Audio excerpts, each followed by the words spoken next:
Hello everyone, আসসালামু আলাইকুম। Welcome back to my another video. আজকে আপনাদেরকে দেখাবো মাত্র 650 টাকায় ঘুরে আসতে পারবেন তিনটি দর্শনীয় স্থানে: হাসাইগারে বিল, ধোলাটি রাজবাড়ি এবং পাহাড়পুর। সবকিছু আপনাদের জানিয়ে দেবো আজকের এই ভিডিওতে। So let's go. রাজশাহী থেকে যারা যাবেন তারা প্রথমে চলে আসবেন রেলগেটে। রেলগেট থেকে বাসে করে সোজা চলে যাবেন নওগাঁ হাপানিয়া বাজারে। বাসে করে আসতে জন প্রতি ভাড়া লাগবে 150 টাকা।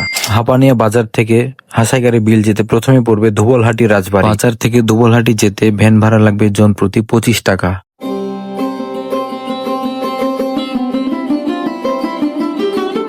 দুবলহাটি রাজবাড়ি প্রায় 200 বছরের প্রাচীন স্থাপনা। স্থাপনাটির জমিদারি ছিল সিলেট, দিনাজপুর, পাবনা, রংপুর ও ভারতের কিছু অংশে। 1892 খ্রিস্টাব্দে জমিদারি প্রথা বিলুপ্ত হওয়ার পর তৎকালীন জমিদার রাজা হরনাথ রায় চৌধুরী সপরিবারে ভারতে চলে যায়। রাজবংশের স্মৃতিস্বরূপ 5 একর এলাকা জুড়ে বিশাল প্রাসাদটি বর্তমানে প্রত্নতত্ত্ব অধিদপ্তরের অধীনে রয়েছে।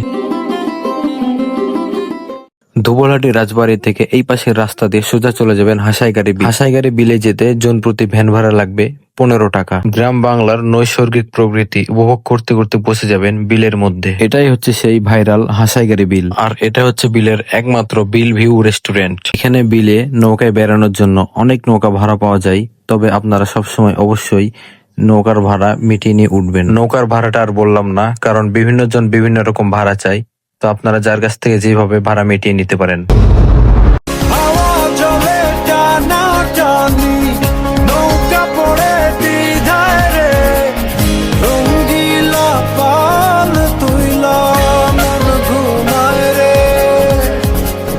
দেন আমরা হাসাইগারি বিল থেকে চলে গেলাম পাহাড়পুর। পাহাড়পুর যেতে হলে আপনাকে প্রথমে যেতে হবে হাসাইগারি বিল থেকে হাপানিয়া বাজার। হাপানিয়া বাজার থেকে আমরা চলে গেলাম অটোতে করে পাহাড়পুর। পাহাড়পুর যেতে লাগবে জন প্রতি ভাড়া 70 টাকা। পাহাড়পুর এসে আমরা টিকিট সংগ্রহ করে নিই। টিকিট মূল্য জন প্রতি 30 টাকা এবং বাচ্চা থাকলে টিকিট কাটার প্রয়োজন নেই।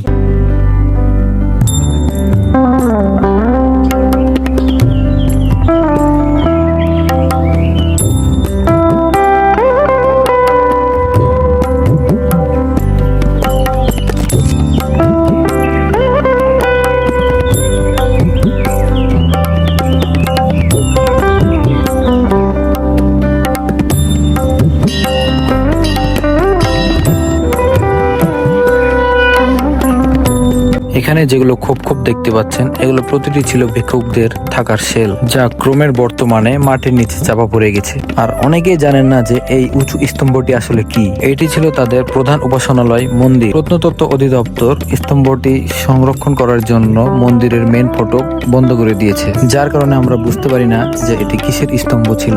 প্রতিটি ইটে খোদাই করা ছিল তাদের দেবতাদের অবয়ব।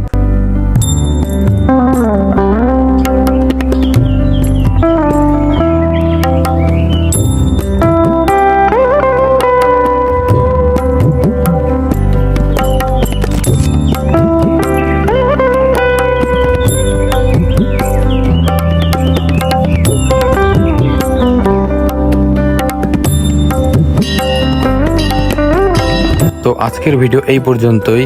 দেখা হবে পরবর্তী কোনো ভিডিওতে। সবাই ভালো থাকবেন, সুস্থ থাকবেন। আল্লাহ হাফেজ।